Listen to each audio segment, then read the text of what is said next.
There's a high level of public frustration and frustration amongst independent bear scientists that, the trophy hunting is continued virtually unabated. You're talking about managing a hunt for one of North America's slowest reproducing mammals, and once they go into a decline, they recover very slowly.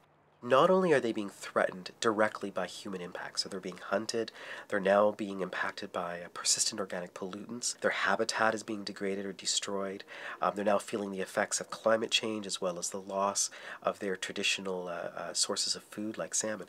But they also have an inherent biological vulnerability to decline. They reproduce infrequently, and when they do reproduce, they have small numbers of young. We need to be very, very careful. This is a species that's extremely vulnerable to decline.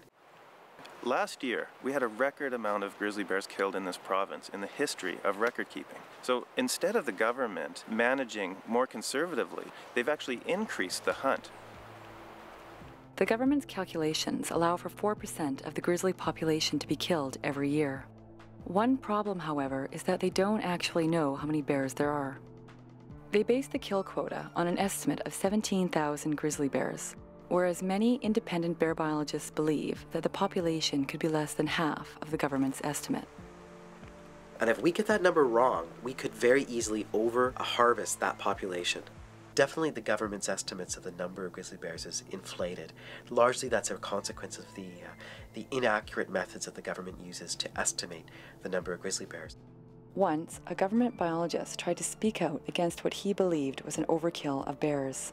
In his report to the ministry, he outlined how their methods of estimating bears was so flawed that virtually all grizzlies could be exterminated in BC, and the government's model would continue to indicate a theoretical abundance of bears. He was immediately suspended and slapped with a silence order. Yeah, if you used their data with their population estimates, it didn't match, it didn't figure. So I wrote this paper and sent it off to all the major people within government and wildlife and in my own region. And the first thing that happened is every single copy within the ministry was confiscated from the staff. They didn't want people to read it. People have had their desks rifled through, their offices rifled through to get the papers. There's a few individuals who are in key positions of power who don't want that discussion to take place, because it allows for the maintenance of hunting, whatever the hunting fraternity thinks ought to be hunted.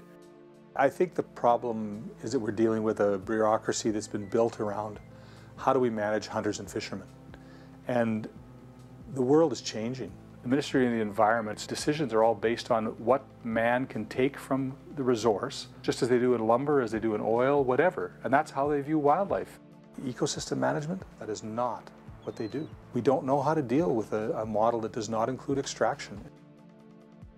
Proponents of trophy hunting maintain that the economic benefit from the grizzly hunt is necessary, yet the revenue from bear viewing far surpasses that of the hunt. The economic benefit to the province of British Columbia for grizzly bear hunting is approximately $2.5 million. I bring 50% more revenue to the province of British Columbia in Glendale Cove alone. Our spin-off benefit to the province of British Columbia is of the magnitude of $18 to $20 million a year from our operation. If we are bringing that kind of spin-off benefit, then what's everyone else? Part of the emerging new economy is First Nations owned and operated wildlife and cultural tours.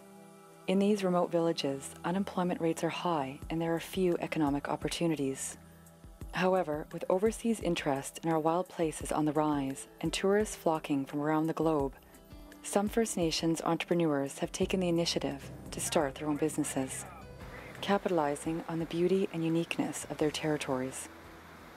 I think I have one of the best jobs around, so I certainly wouldn't trade it for anything. You know, in our culture, there's a lot of respect for bears, partly because some of these places that we do go to view bears, people had to learn to live with these bears, and they had to share the same salmon and share the estuaries.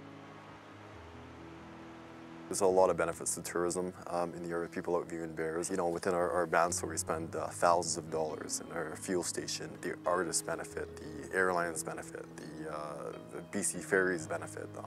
And really everybody benefits. You know, we've been out on bear tours, out viewing bears, and while we're out getting ready to head up the estuary, we'll see a boat go by, some guys dressed in camo gear and ready to go hunt, and you know, they get very upset about it. Bear viewing and bear hunting often occur in the same areas. Even in BC parks, hunting grizzlies, black bears, and wolves is permitted. Currently, there is no limit to the number of wolves or black bears a commercial hunting guide is allowed to kill, even in a park. When we allowed a big portion of our territory to be protected, we thought that it would mean everything inside within that park was going to be protected. To me, it's just a word right now. I haven't figured out what a park or protected area is, because all the same things that were happening before are still happening within these parks. To find out that a hunting guide could apply for a park use permit and be granted, I would almost say 99%. If he takes a black bear on this island, he just killed one of the bears that have the recessive gene to make a white one. In our territory, we want to protect everything that we have now before it's too late. Despite the fact that coastal First Nations, as well as the majority of British Columbians, are opposed to the trophy hunting of bears, thousands continue to be killed each year, damaging BC's reputation abroad. In 2001, the NDP implemented a moratorium on the sport hunt of grizzlies, and for one season, those bears went unhunted. Unfortunately, when the new government was elected into power a few months later, one of the first things they did was lift the moratorium on the hunt. Since Gordon Campbell has been in power, over 2,000 grizzly bears have been killed.